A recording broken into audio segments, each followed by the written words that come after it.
আহত ব্যক্তিদের ক্যাটাগরি তিনটির পরিবর্তে দুটি করার দাবিতে অন্তর্বর্তী সরকারের প্রধান উপদেষ্টা অধ্যাপক মোহাম্মদ ইউনূসের কার্যালয়ের সামনে অবস্থান নিয়েছে জুলাই অভ্যুত্থানে আহতরা। বুধবার দুপুরে রাজধানীর তেজগাঁওয়ে প্রধান উপদেষ্টার কার্যালয়ের সামনে অবস্থান নেয় তারা। আন্দোলনকারীরা জানান, ৩ ক্যাটাগরির মধ্যে তাদের সি ক্যাটাগরিতে রাখা হয়েছে। এই ক্যাটাগরি নিয়ে সরকারের সিদ্ধান্ত স্পষ্ট নয় বলেও অভিযোগ তাদের। জুলাই আগস্ট অভ্যুত্থানে আহতদের এ, বি ও সি ৩ শ্রেণীতে ভাগ করে সরকারি সুবিধা দেওয়ার ঘোষণা দেয় অন্তর্বর্তী সরকার। প্রথম ক্যাটাগরিতে গুরুতর আহতদের এককালীন ৫ লাখ এবং প্রতি মাসে ২০,০০০ টাকা ভাতা দেওয়ার কথা। দ্বিতীয় ক্যাটাগরিতে এককালীন ৩ লাখ এবং মাসে ১৫,০০০ টাকা ভাতা। আর তৃতীয় ক্যাটাগরিতে সামান্য আহতদের অগ্রাধিকার ভিত্তিতে চাকরি ও পুনর্বাসনের সিদ্ধান্ত দেয় সরকার। আমরা আসলে এখানে এসেছি ক্যাটাগরি বৈষম্য দূর করার জন্য। আমরা দাবি নিয়ে এসেছি। ২২,০০০ আহতদের পক্ষ থেকে আমরাও আহত।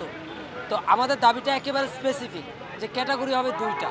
কর্মে যারা অক্ষম থাকবে তাদেরকে ক্যাটাগরি এতে রাখবে, এবং যারা সুস্থ হয়ে গেছে এবং সামনে কিছুদিনের মধ্যে সুস্থ হয়ে যাবে তাদেরকে রাখতে হবে বি ক্যাটাগরি। আমাদের দাবি দফাগুলো যদি না মেনে পাইছি, না বুঝে পাইছি, তাকে প্রেসের সামনে বা লিখিত দিতে হবে, এবং আমাদের যে ট্রিটমেন্টটা আছে ট্রিটমেন্টটাকে সর্বপ্রথম করতে হবে।